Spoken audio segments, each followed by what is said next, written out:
It's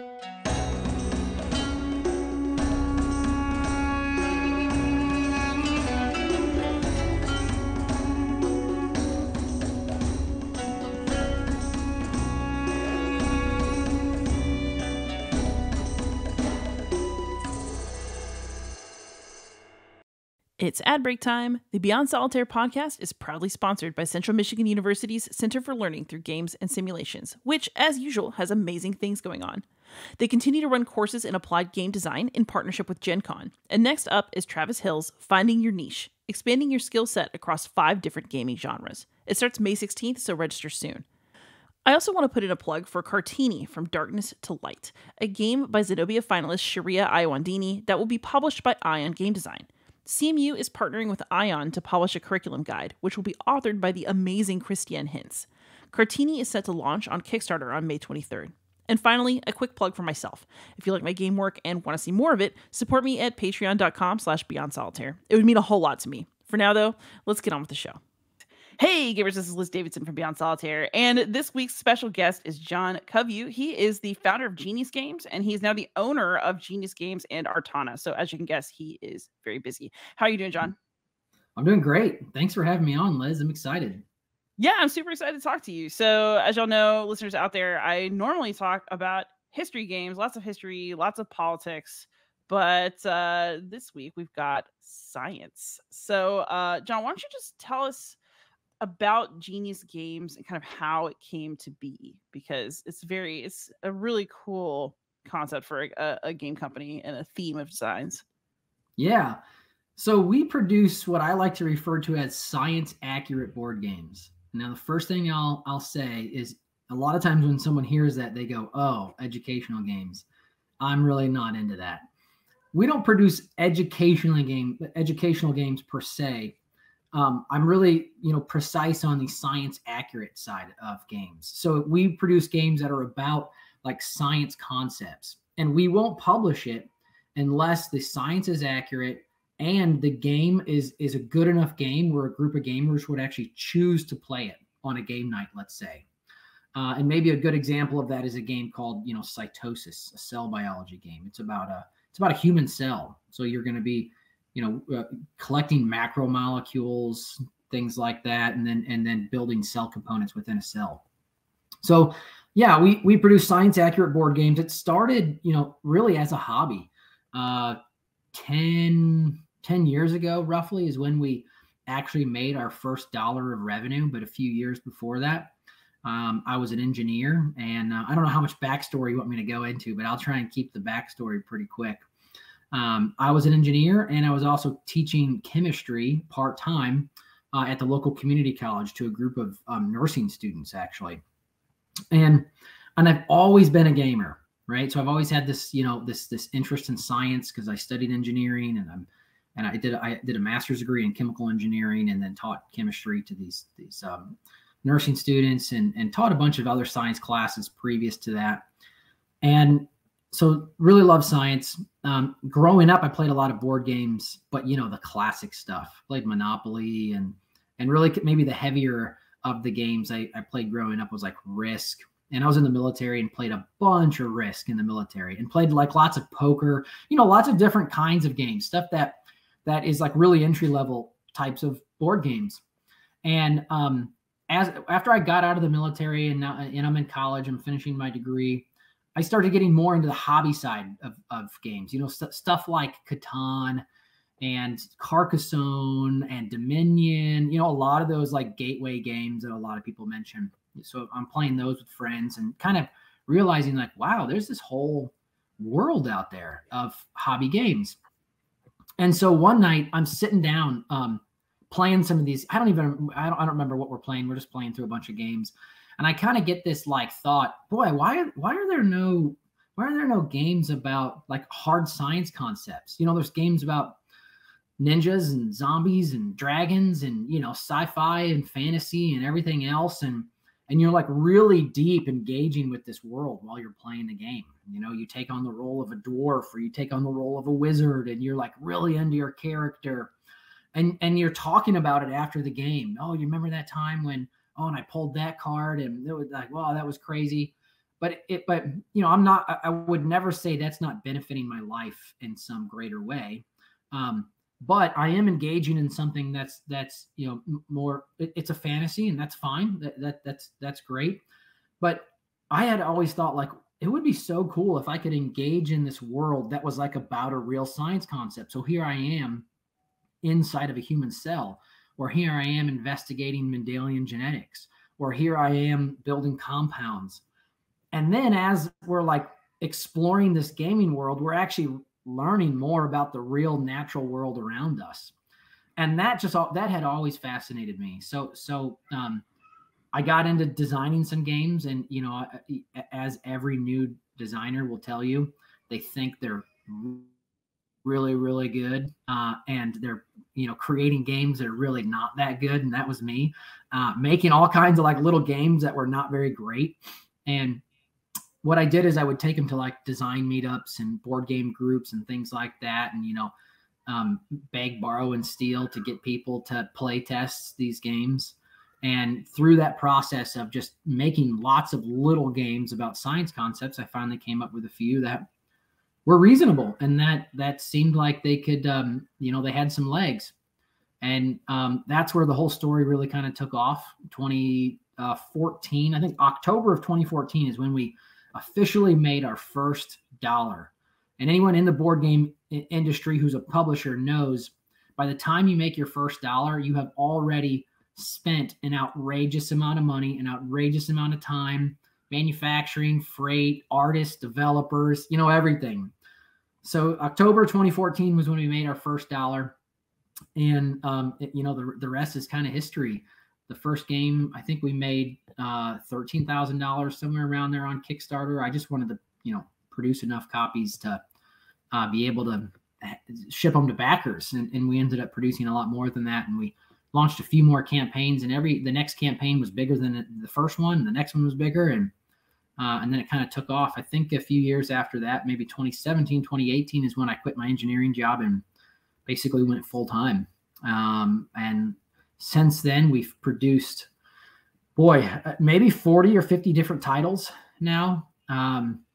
Most of them all themed still around hard science concepts, but then we started to get into math games. So we have some math games, mainly for younger kids. And we also have, in 2019, we took a pretty big leap of faith, and we acquired a brand called Artana. And that's why, I refer to myself as the founder of Genius Games, but now the owner of Genius Games and Artana. And Artana was doing science adjacent games, is what I kind of refer to it as. They had games about Lovelace and Babbage, and Tesla versus Edison, and Einstein, and things like that, the new science. And this kind of added this like science history or science adjacent style of games that were a little bit heavier and usually kind of focused more on the core gamer. And, at Genius Games, I say our ideal customer, our perfect customer, is the person who is a gamer. Maybe they have kids, maybe they don't. Usually they're going to game conventions and things like that and playing games. But they're just really like, they have a love for science in some way. Maybe they're a doctor, maybe they're an engineer, maybe they're a student, but they really love science, and they kind of want to just play a game that's a good game about a accurate science concept instead of, some fantasy or science fiction.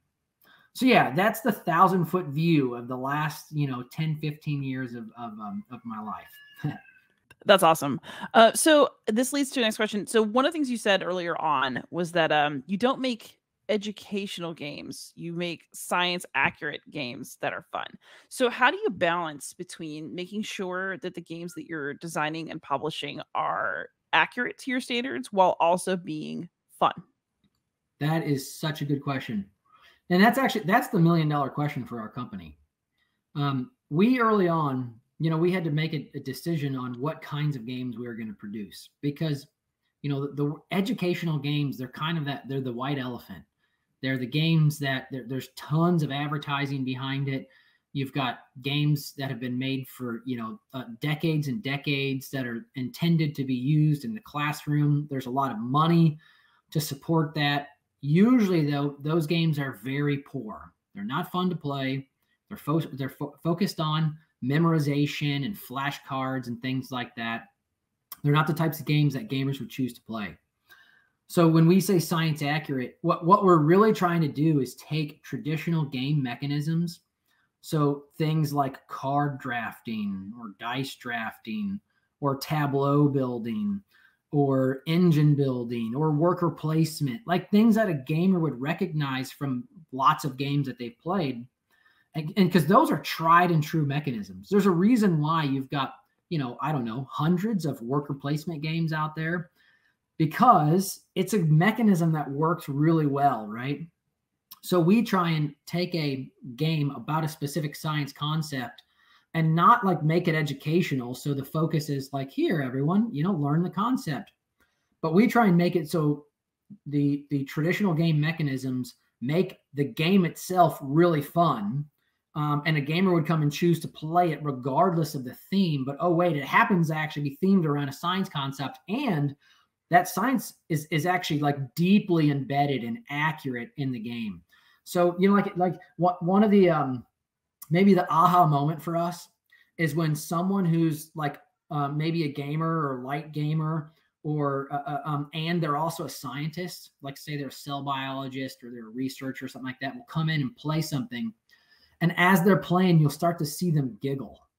Like that for us is the, okay, I think we've got it moment, because they realize how like accurate the science is. They're seeing the vocabulary they're used to. They're seeing like the mechanism of the game match the biological mechanism that we're trying to represent in the game. And they'll just kind of like laugh at how fun and exciting it is to see the science represented in such an accurate way. And that happens when we're at game conventions. Like that happens all the time, where people will walk by our booth and they'll see a game and they'll just have this like bright-eyed, like, you've got to be kidding me, this exists. And that's when we know like we've kind of nailed it for that specific game. Oh, that's awesome. So your games are not explicitly made to be used for like, oh, educational purposes, memorize these facts. But do you think it's possible to learn science from your games? Yes. Yeah, absolutely. And it's funny. I say they're not educational, even though you can definitely use them for educational purposes. And that's kind of, that's to let the game, if you bring a educational, quote unquote, educational game to a group of gamers and say, hey, I got this educational game, I really want to play it. They're going to go, I don't think I want to do that. I'd rather play this other game that's fun.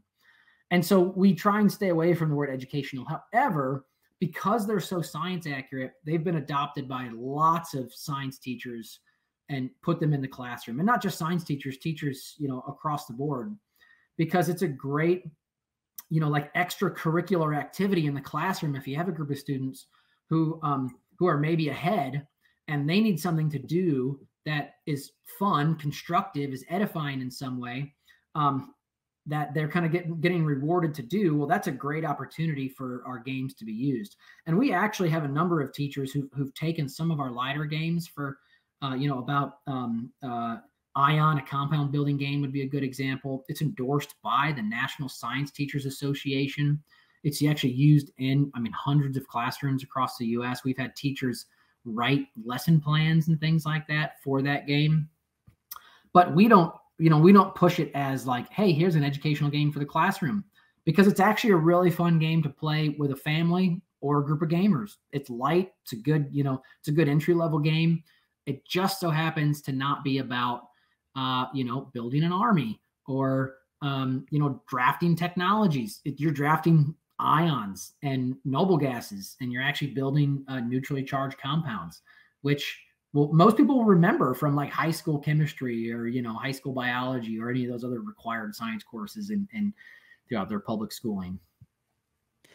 Interesting. So I guess another question I have about this is, so you're mentioning that these games are very entry level. How do you? Well, as you're thinking about it, maybe I would even say some of our games are entry level, but some are definitely not. Like we have two games called, one's Cellulose, a plant cell biology game, and another one, Genotype, a Mendelian genetics game, and another Subatomic, an atom building game. we actually put disclaimers on our Amazon pages for those. Like, this is not for kids. And if you are not used to playing hobby games regularly, you will not understand this game. And Genotype actually won Mensa last year. So it's like it's a heavy game. It's also a very, it's a good game. It's hard to win Mensa. And with that game, like, so it's a 1 to 5 player game. There's a solitaire mode.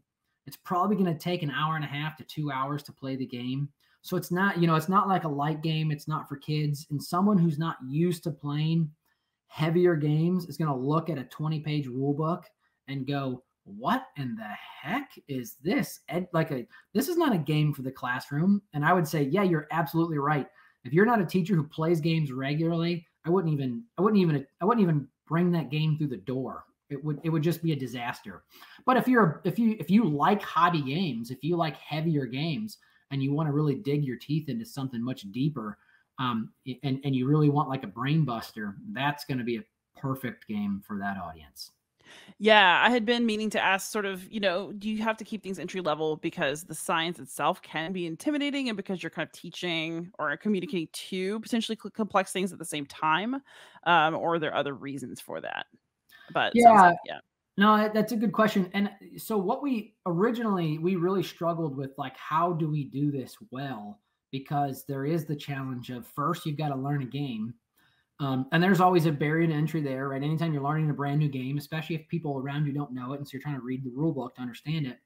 But then there's also this, like, this is a lot of brand new vocabulary that is already intimidating for a lot of people.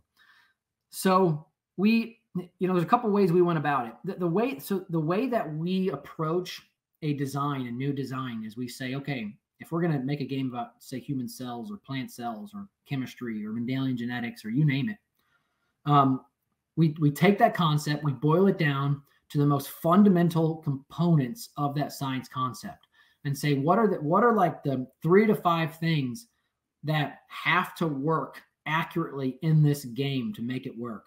And we kind of strip away everything else. Because if you talk about like the human immune system, we're making a game right now called Immunology. The human immune system is one of the most like wonderfully, beautifully, and annoyingly complicated things that happens inside of a human body. It's unbelievable, the complexity of the human immune system. And we're going, okay, what are like the 3 to 5 most fundamental things that happens when you get a cut and your body defends itself from a cut?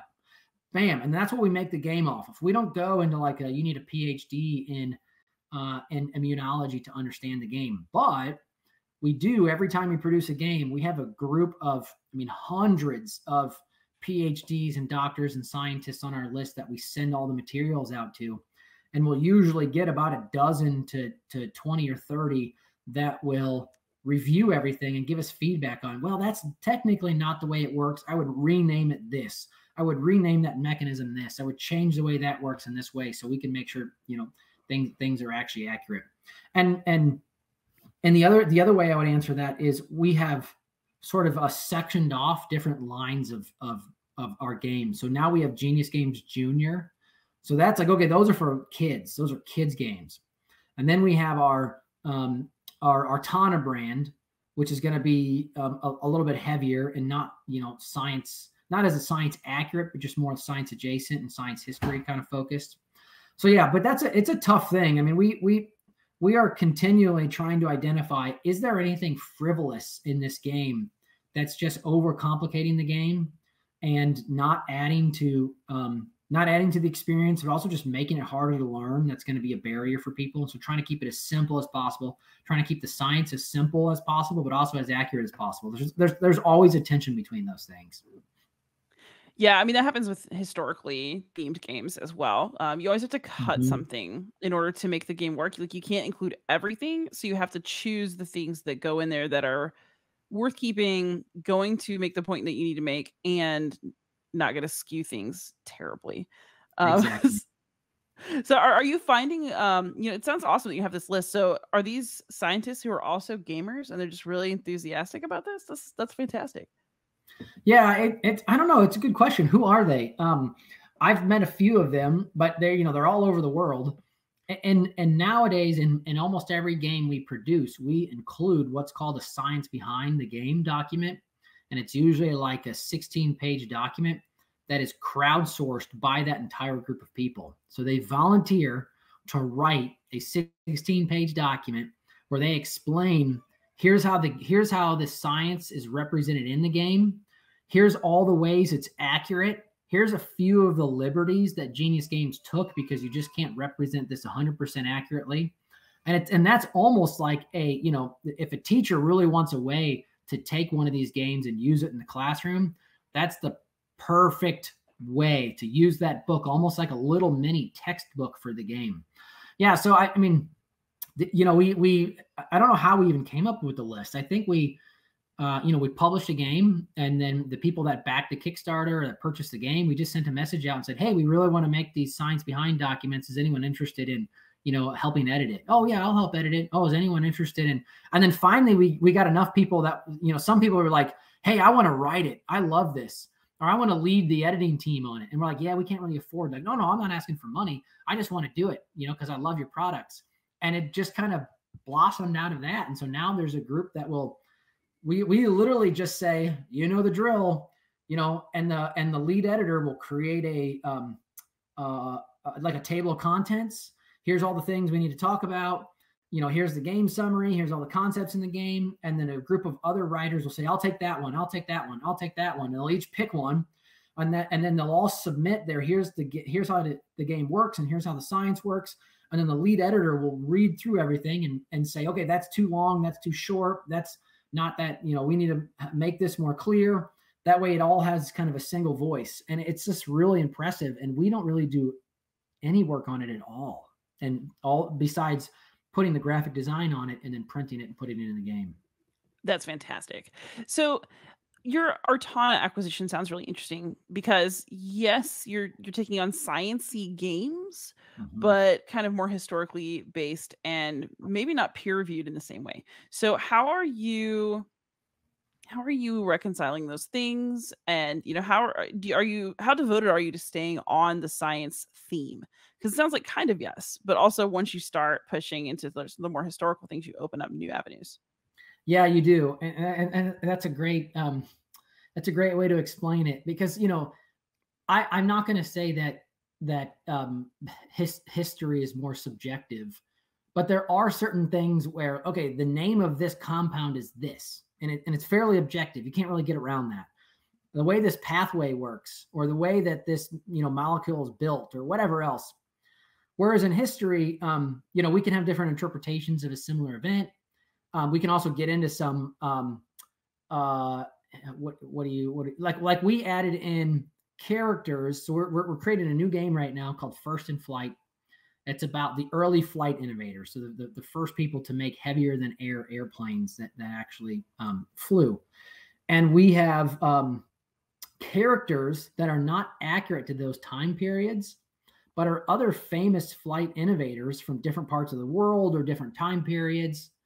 And we're adding them in as hey, everyone knows this is not historically accurate for the time period, but these are all big names and big ideas in this industry, and we want them to play a part in the game.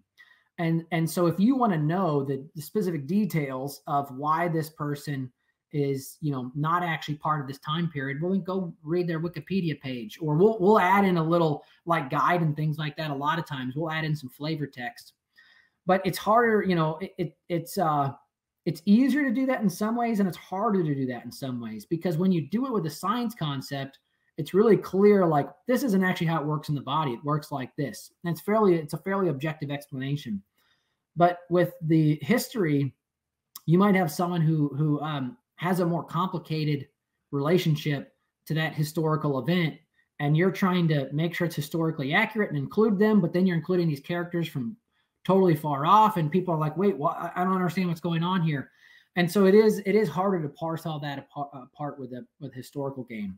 But we do not the same level of identifying what's working and what's not working, or how accurate something is. We'll contact historians. We'll have a group of people that we review things. They'll make suggestions. They'll say, what about this character? I would explain.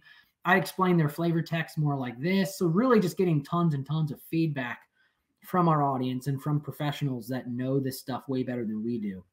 And that's how we still at least maintain some, type of legitimacy and accuracy to the historical events.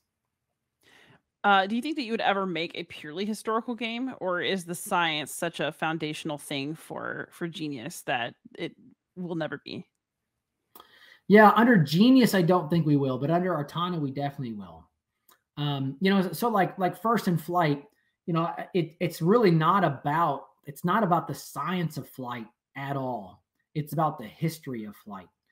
And so I would say that one is much more purely, history focused rather than science focused. And we're developing the second edition right now for Tesla versus Edison.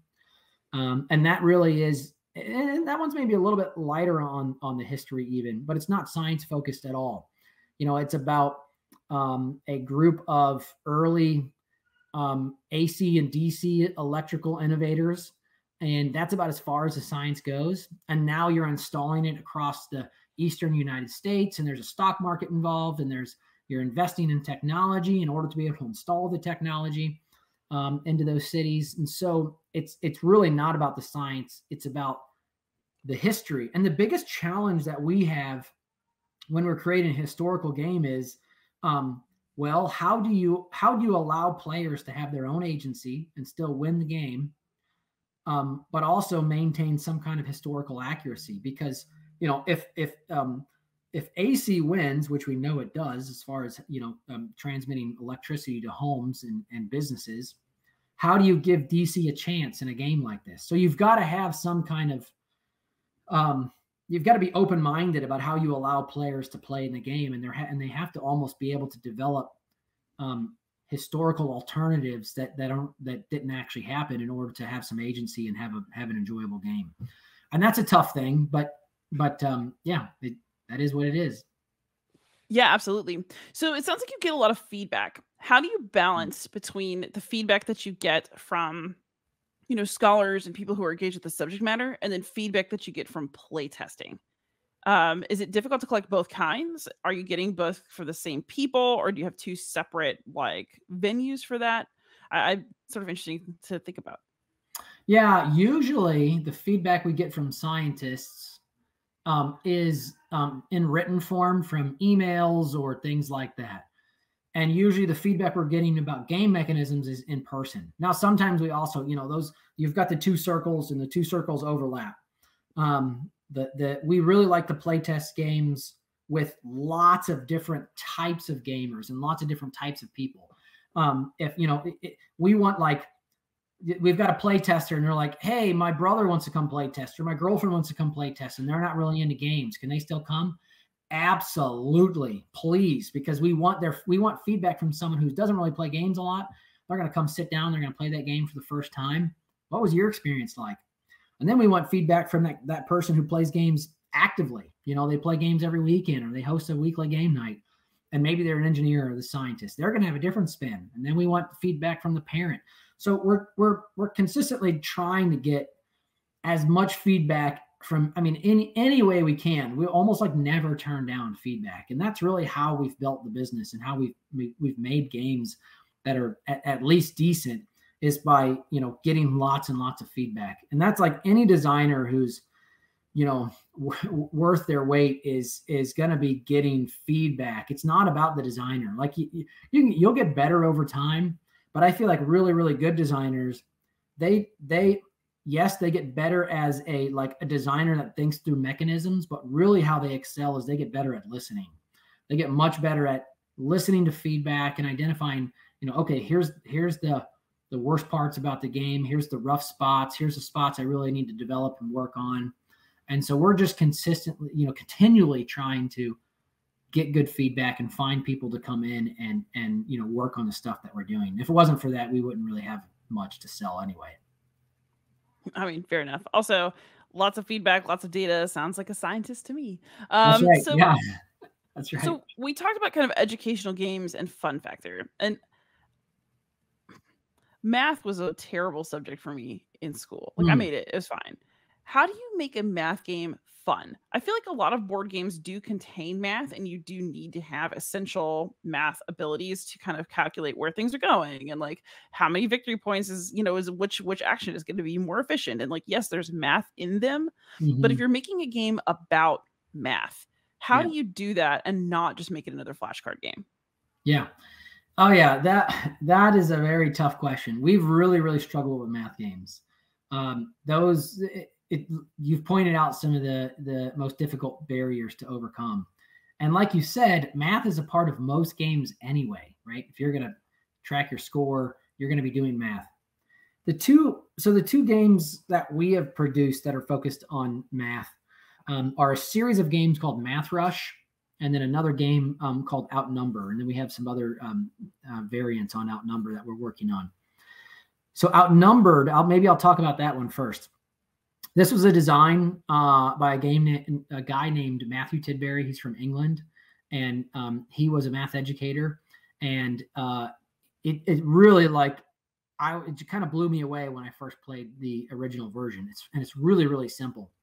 So the idea is you've got these bad guys, these zombies that are coming down like a tower defense style, moving down, coming closer and closer and closer to you. And if they reach the barriers at the end and they breach those, you lose, they win.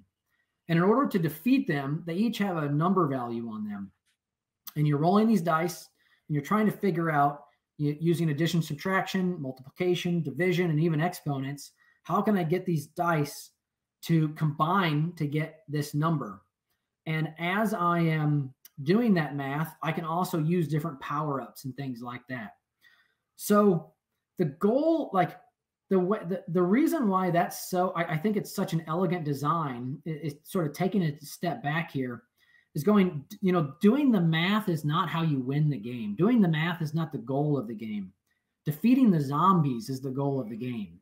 It's a standard tower defense game. And whether I'm using cards drawn from a deck at random or dice of specific colors, that part of the game is irrelevant to math, right? I could be doing that in any different way. The really fun part of the game is deciding which zombie to defeat at what time, or which villain. And we adapted it. The original version was a zombie, and now we actually use superheroes instead of zombies. Superheroes, and then these like technological villains following this guy named Sub-Zero. And so the fun part of the game is deciding, do I defeat that villain on that tile because that will give me a power-up card or a bonus card? Or do I defeat this one because it's a more rare one and it's going to be harder to get that number even though I'm not going to get a reward? Or do I defeat this one because it's closer to the barriers? And so it's the same kind of strategic thinking and tactical thinking you're going to see in any other game. But instead of having, some random mechanism to actually defeat them, we're going to be using math. And in that way, the game is now fun, right? Because it would be really horrible if you just had a game that was like, okay, do this, solve this math problem, or solve this flashcard. And you're like, I solved it. And you're like, great, you solved it. Good job. You win. And I'm like, well, that's boring. Like, there's got to be some deeper layer than the math, right? And I think that's really the goal, and that's the key, is there has to be a deeper layer of a game or a strategy or some kind of tactics that has nothing to do with the math. The math is just sort of functionally how you go about taking your turn or doing some mechanism or something like that. But there's a deeper strategy. And then Math Rush, the way Math Rush works is you've got you do have flashcards actually. You have like these 3 plus 4, 7. That's one. But it doesn't tell you the answer. It just says 3 plus 4, or 5 times 3, or these kinds of things. And then you have a goal card and a timer. And so you have these goal cards, and the goal cards are like, 3 cards increasing order, or 5 cards in decreasing order, but none of them can be odd. And you have your goal cards out there, you start a timer, and then everyone has their hand, and you have to, as a team, start to lay cards down to sequence them to complete the goal cards. And again, right, the math itself is just the thing you're thinking about tactically on your turn, but the strategy has nothing to do with, math whatsoever. The strategy is complete as many goal cards as you can, and you have to add cards sequentially and in increasing order. And the team is working together thinking, okay, wait, if you lay that down, I can't lay this card down. So let me not lay this one down until someone lays a smaller card down. And then someone lays a smaller card down, and now I lay one down, and someone's like, oh, you can't put that down yet because I've got this card. So it's like the communication in the game. So again, the way we've done math games is trying to think about what's deeper here at other than the math, or what's another level we can add to the game that's actually adding strategy or tactics outside of just the raw mathematics. And that's how we've gotten it to work. Yeah, I like that. That sounds puzzling in actually a super fun way. So, you were an educator yourself. You taught adults, but all the same, did games make it into your classroom? And if they did, how? And if they didn't, what would you do differently if you could go back knowing what you know now? Yeah. So I actually taught younger kids as well. I taught chemistry to sixth graders and middle schoolers, and I taught physics to fifth graders and middle schoolers. That was wild. And I did. So I was able to use some of our games in those classrooms. Ion, a compound building game, is an example, and Covalence, a molecule building game. I used both of those games in my chemistry classrooms. And even with the adults, we used them a little bit, but it wasn't part of the core curriculum with the adults, because the concepts we were studying, we had to move through them very fast, and we had to go much deeper. But they would still, a lot of the adults would play stuff in their free time and then go, oh, like that really helps reinforce, what we're learning. With the kids, though, we'd spend a lot more time playing the game, walking through different scenarios, and then I would ask questions. Well, what would happen if you replace that ion with that ion? Oh, it'd still balance, but it would make, potassium fluoride instead of potassium chloride. Oh, great. And so we would do things like that where they would have all the students play the game, and then we'd ask questions that kind of poke at how well do you understand what's actually happening here? What would happen if we changed it in this way? And that was kind of how we used it with younger kids. Some of the bigger stuff, like periodic or cytosis, or even genotype, I didn't use those with the younger kids because the game itself was just too complicated. It's a really fun game, and it's going to take a long time, but it's really for gamers. And so the kids, it's not going to be as effective as say a pedagogical tool as some of the lighter, smaller games would be. Yeah. But then and even in the same way, I would just like play different, make up a random game in the classroom, and then you'd play it with the kids to try and reinforce concepts. I mean, I'm not the kind of gamer that thinks that playing, chemistry Jeopardy in class is a bad idea, right? And it's like that. The kids are going to, once they understand the concepts and they want to do something competitive, play Jeopardy, and it's a great game. Oh yeah, I totally agree with that. I have a lot of classroom games that are just totally stupid. They work great for classroom purposes. It doesn't have to be a great game if it's fun. Does that make sense? Yep. That's absolutely right. As a board game reviewer, I wouldn't necessarily say that, right? But as somebody who has to manage a classroom with 30 plus high school kids in it, whatever works, baby. So yeah, that's right. That's right. Whatever works, baby. That's right. So you also made a lot of transitions through this. So you started as a designer and you began publishing, primarily your own designs. But that is not so much the case now. I know that you're taking pitches from sort of outside designers. So how do you balance your interest in game design and then your responsibilities as somebody who is publishing? Yeah, it's very, very tough to be a designer and a publisher. And there's definitely like an economic balance between the two. As a designer, you can't do it to get rich because you're just not. And as a publisher, you have to think about a game from a business perspective and much less from like a passion or a design perspective. Like we regularly, when I'm thinking about a design as a designer, I'm thinking about what do I want to play? What interests me right now? What do I find fun? What do I want to work on for the next year to 2 years? and I would start there, and I'd start with like what excites me about it. I'd research the science. When I'm thinking about a game that's pitched to us from a designer, I'm thinking, what's the business case for this game? How many units could I sell? What's unique about the game? Is there something already in the marketplace that this is going to compete with? And so I'm thinking about it with a completely different hat on. And it's a really challenging thing to be both a designer and a publisher. And if someone was to ask me, well, how have you guys done it so successfully? I'd say, I don't know if we really have done it that successfully.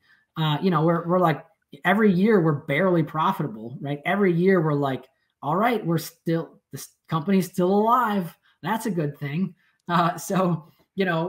We're continually trying to figure out how to do that well. But we are now, we try and take pitches from designers now. The trouble with most of the pitches that we see is we've only published one game under the Genius Games brand that was from an outside designer. Everything else from the Genius Games brand was designed in-house, either by myself or by like our staff, because we have a really, really specific method to go about designing a science accurate game. And usually gamers are not using that process. Under Artana, though, a lot of the stuff we're trying to create under Artana is outside designs and outside games because, I don't know, maybe I'll say, not to offend anyone, but it's just easier to design a game about history or a design that's science adjacent than it is to design one that's, really science accurate. So, sorry for anyone in the audience. Yeah. Hey. I will say I don't know about that, but we're not going to get into that right now. Yeah. Well, and maybe what I'm speaking from is my own experience, right? From my own experience, as a publisher, what we've noticed is the pitches that come in about science are usually like, oh, what is going on here? No way, we can never publish that. But then the pitches about the history games, more of them are publishable. Well, yeah, we'll just say that. That's funny. So are you still finding any time to play games for fun? So if so, what are you playing right now? Yeah, I try. I try and play games for fun still. I think one of the best designs I've ever seen is a game called Port Royale. I don't know if you've heard of this game. It's like push your luck. Oh man, I'll get together with friends and we'll go, let's play Port Royale, and we'll play, and I won't win, or someone else is like, they got really close to winning. I'm like, yeah, let's play again. Let's play again. And next thing you know, you're like 6 games in, 7 games in. You spent 4 hours and you're like, what are we doing with our lives? This game is so addicting. So yes, I love that game. I think that game is just such a beautiful design. We made one modification to the rules that we thought it's not balanced. We changed the cards that you have to pay for that get you an additional coin when you take a certain color. We decreased the cost on those cards by 1 because they were just too expensive and no one would take them and it didn't make any sense. And now decreasing the cost by 1 is, I think the right answer is somewhere in between. It's like reducing the cost by like 0.75, but that's closer to 1 than it is 0. So we reduced it by 1. So yeah, that's where we're at. I love that game. Other games, I really like Stone Age. I've played, that's maybe a slightly heavier game that is still really approachable for people that don't play games. I think that's a great one. What else? Those are probably the main ones. Oh, For Sale. I love For Sale. Really quick, light game. Werewords. We play a ton of Werewords. That game's super fun. And then every once in a while, I'll play Friday, talking about solitaire games. I think it's just such an elegant little game. Really fun to play. Nice. So this actually mentioning a game that's addictive. Let me to a question. So, science, we like to think of science as 100% factual, but there Yeah. are also many political and social layers to science. So Yes. are there topics that you will not touch? Because I absolutely confess, like the first thing I thought of was like, oh, I wonder if Genius Games is ever going to make something about like caffeine addiction just to keep the addiction aspect like Hmm. more PC for a classroom. But like, are there Yeah. things that you will not touch that absolutely have to do with natural scientific processes? Yeah. I don't think there's anything that we would never touch. We definitely might have a conversation about like, is this really what we want to do with the brand right now? Do we want to light it on fire by touching, certain controversial topics? Funny you mentioned caffeine though, because we actually did a game design contest about caffeine, and we were surprised by the number of pitches that we got that were controversial, and people were mad about the contest, and I was like, I didn't know caffeine was such a touchy thing, and here I am, literally as we're talking, drinking my cup of coffee. So yeah, we learned that things like there are really touchy perspectives about. Are there things that we won't that no, I don't think so. And like I totally agree. Science is one of those things that everyone thinks is super objective. And it's really not, especially when you get into the history of science and the philosophy of science. It's not all objective and factual. It's actually way more subjective than people are comfortable admitting or talking about. Uh, the thing though that we really try and double down on and focus on are like really narrow things, like it's less subjective that a potassium and a chloride ion will bond and form a neutral compound, right? Right. That's like at 99% of the time in the universe, that's exactly the way it's going to work. And so our games kind of, and I say 99% because you actually have in certain solutions, the chloride ion might be more attracted to a magnesium or something else, right?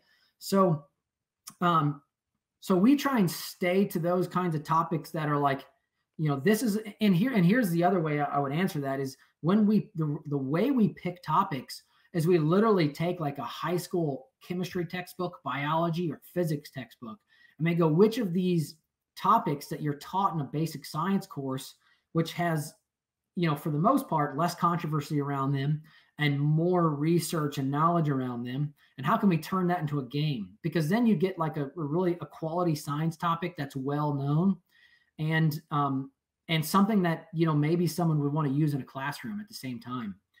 Things that are more controversial, we probably wouldn't do games around them, only because, like, even right now with the immune system, the human immune system, holy cow!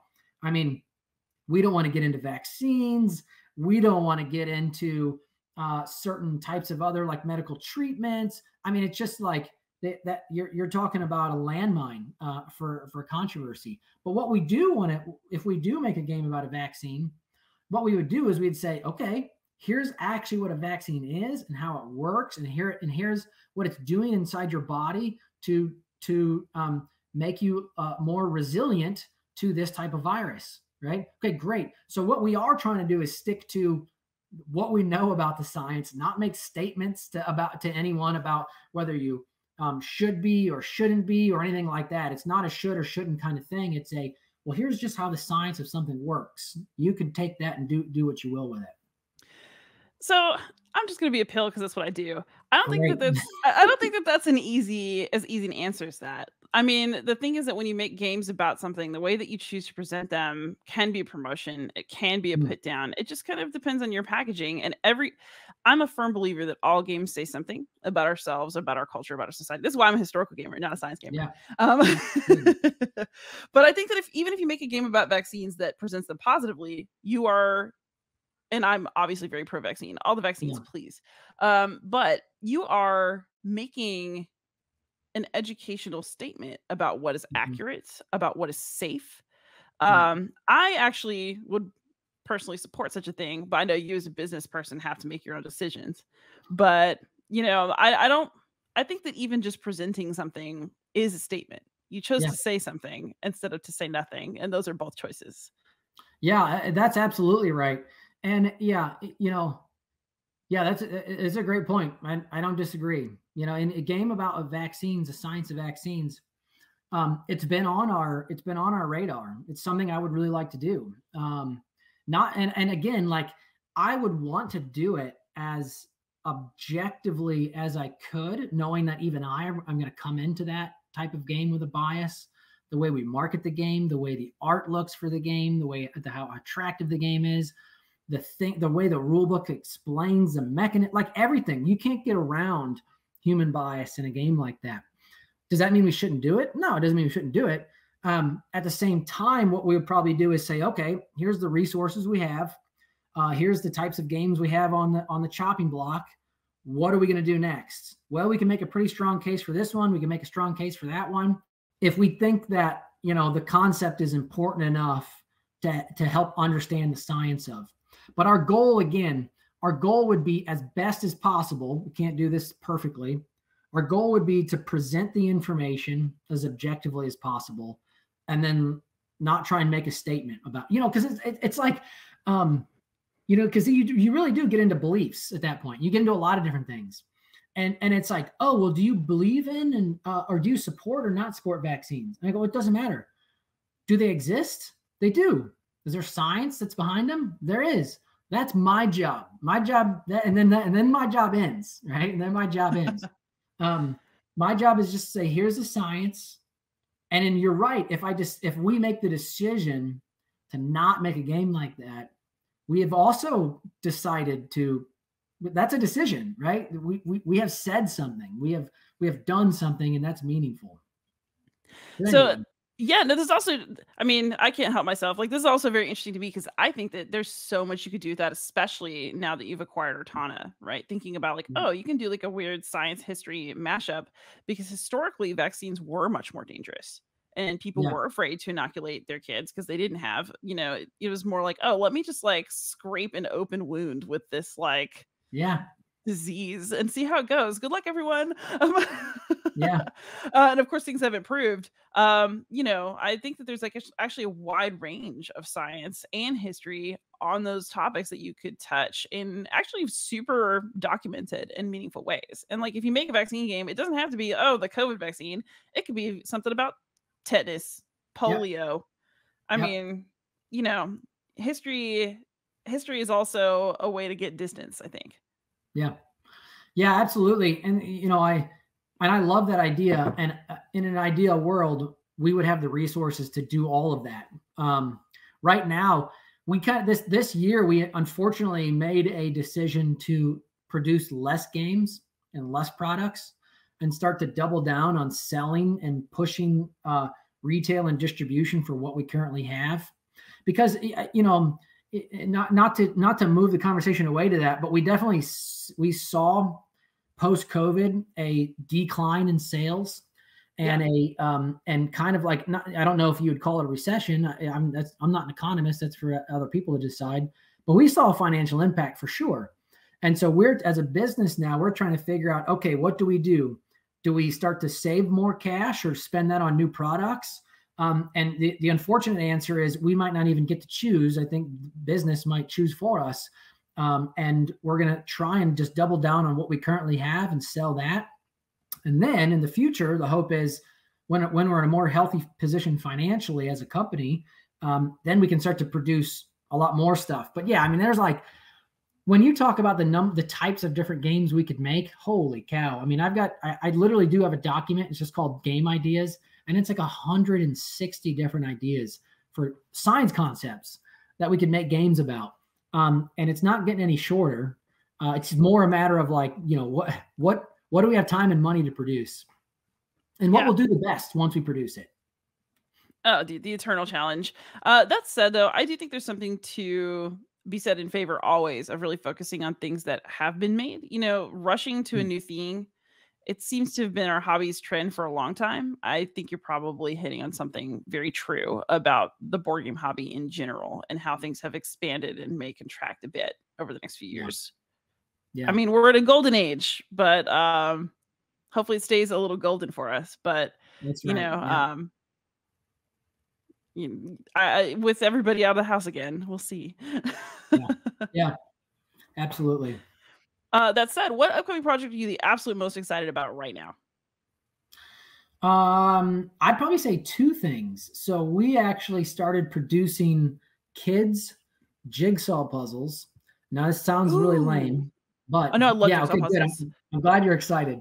So we started producing a 100-piece kids anatomy puzzle that was illustrated by a certified medical illustrator who studied at Johns Hopkins University. And so she does textbook grade medical illustrations, and she does illustrations for Popular Science and all these different big magazines. And we had her basically illustrate the entire human body, and we put that into a 100-piece kids jigsaw puzzle, floor puzzle. And then we did it with again with the human heart. It's a 100-piece human heart jigsaw puzzle, and then there's a human brain and skull. And then more recently, Awesome. we started doing a series of double-sided animal anatomy puzzles. So we have a Bengal tiger, a great white owl, or a great horned owl and a great white shark. And on one side is an illustration of what the creature actually looks like. And then you flip the puzzle over, and it's all of the anatomy, the intestines and the brain and the skeletal system and everything else. And it's just, it really is. It's mind blowing how beautiful these puzzles are. And then we also did a series of dinosaur puzzles, just like, my kids love dinosaurs. We knew that was going to be a popular topic.